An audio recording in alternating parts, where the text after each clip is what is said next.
সুপ্রিয় শিক্ষার্থী, আসসালামু আলাইকুম। আরিফস একাডেমির পক্ষ থেকে তোমাদেরকে জানাই শুভেচ্ছা। আশা করি তোমরা ভালো আছো এবং সুস্থ আছো। আজকে আমি তোমাদের বাংলাদেশ ও বিশ্ব পরিচয় বইয়ের অধ্যায় ৩ এর অনুশীলনের প্রশ্নগুলো সমাধান করে দেব। ঠিক আছে? তাহলে চলো শুরু করা যাক। তো প্রথমে আমরা ক নাম্বার সঠিক উত্তরের পাশে টিক চিহ্ন দাও। ঠিক আছে? তো দেখো ১ নম্বর বলছে গারোদের নিজস্ব ভাষা কোনটি? ঠিক আছে? তাহলে গারোদের নিজস্ব ভাষা আচিক। ঠিক আছে? ক নাম্বার উত্তর আচিক। ২ নম্বর দেখো বলছে নিচের কোন নৃগোষ্ঠী বান্দরবান জেলায় বসবাস করে? তাহলে ম্রোরা কি বান্দরবান জেলায় বসবাস করে। ঠিক আছে? এরপর দেখো ৩ নম্বর বলছে সাঁওতালদের প্রধান ধর্মীয় উৎসব।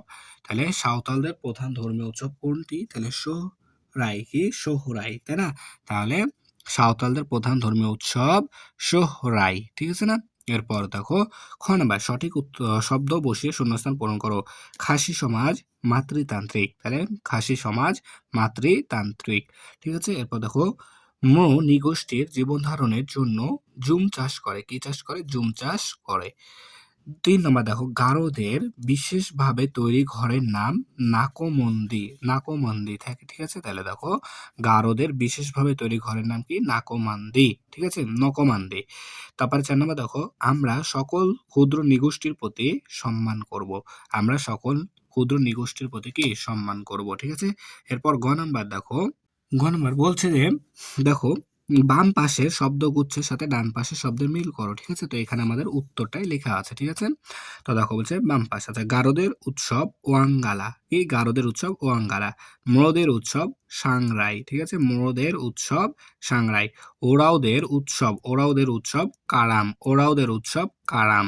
খাসিদের উৎসব সেং-কুট-স্লেম। ঠিক আছে? তাহলে খাসিদের উৎসব সেং-কুট-স্লেম। ঠিক আছে? তাহলে দেখো গ নাম্বারটাও সমাধান করা হয়ে গেল। তাহলে এখন ঘ নাম্বার সংক্ষিপ্ত প্রশ্ন। ১ নম্বর ওরাও জনগোষ্ঠীর ৩টি খাবার ও পোশাকের নাম লেখো। উত্তর ওরাও জনগোষ্ঠীর ৩টি খাবার ও পোশাকের নাম হলো খাবার ভাত, শাকসবজি, মাছ অথবা কি মাংস। পোশাক হচ্ছে কি পুরুষদের ধুতি, নারীদের শাড়ি ও ব্লাউজ। ঠিক আছে?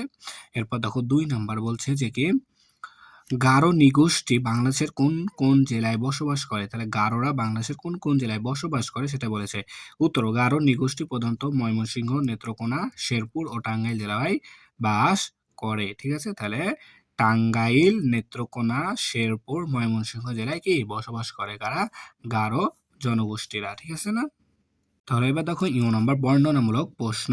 তো ১ নম্বর বলছে খাসি ক্ষুদ্র নৃগোষ্ঠীর জীবনধারা বর্ণনা করো। তাহলে ক্ষুদ্র নৃগোষ্ঠীর জীবনধারা বর্ণনা করতে বলা হয়েছে। তাহলে ক্ষুদ্র নৃগোষ্ঠীর জীবনধারা বর্ণনা করা হলো। দেখো খাসি নৃগোষ্ঠী প্রধানত সিলেট অঞ্চলের পাহাড়ি এলাকায় বসবাস করে। ঠিক আছে? তাদের সমাজ মাতৃতান্ত্রিক, অর্থাৎ বংশ ও সম্পত্তি মায়ের দিক থেকে চলে। পরিবারের সকল সম্পত্তির উত্তরাধিকার সাধারণত মেয়েরা পায়। তারা কৃষিকাজ ও জুম চাষ করে জীবিকা নির্বাহ করে। খাসিদের নিজস্ব ভাষা, পোশাক ও সংস্কৃতি রয়েছে। তারা বিভিন্ন ঐতিহ্যবাহী উৎসব পালন করে। ২ নাম্বার বাংলাদেশের সাঁওতাল ও ক্ষুদ্র নৃগোষ্ঠীর সাংস্কৃতিক বৈশিষ্ট্য বর্ণনা করো। তাহলে বাংলাদেশের সাঁওতাল ও ক্ষুদ্র নৃগোষ্ঠীর সাংস্কৃতিক বৈশিষ্ট্য বর্ণনা করা হলো।